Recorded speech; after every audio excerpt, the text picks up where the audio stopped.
And you find several ahadith of the beloved Prophet Muhammad Sallallahu Alaihi Wasallam, which speaks about jihad. It's mentioned in Sahih Bukhari, volume number 4, hadith number 2784.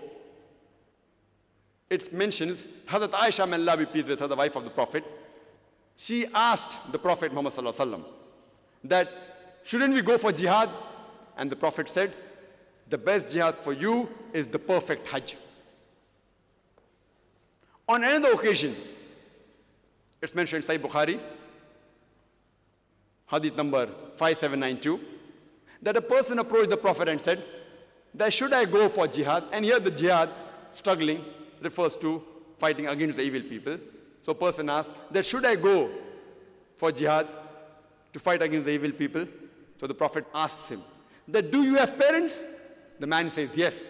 So Prophet says, the best jihad for you is to serve your parents.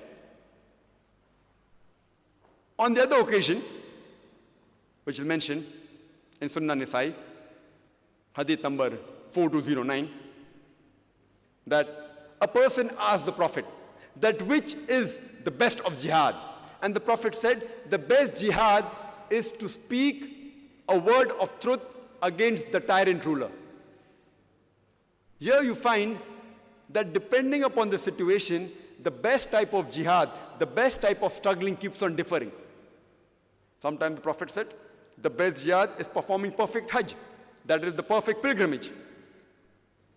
On another occasion, the Prophet said, the best jihad is to serve your parents. On another occasion, the Prophet said, the best jihad, the best struggling, the best striving is to speak a word of truth against the tyrant ruler.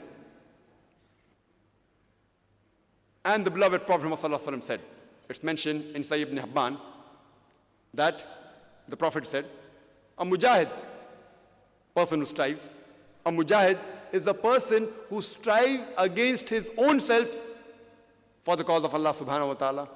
And a muhajir, a person who migrates, is a person who migrates from evil to good. Here you find that jihad is used in various different contexts. And depending upon the situation, the best type of jihad keeps on changing. So to understand the concept of jihad, you have to go to the authentic sources, that is the glorious Quran and the authentic hadith of Prophet Muhammad, peace be upon him.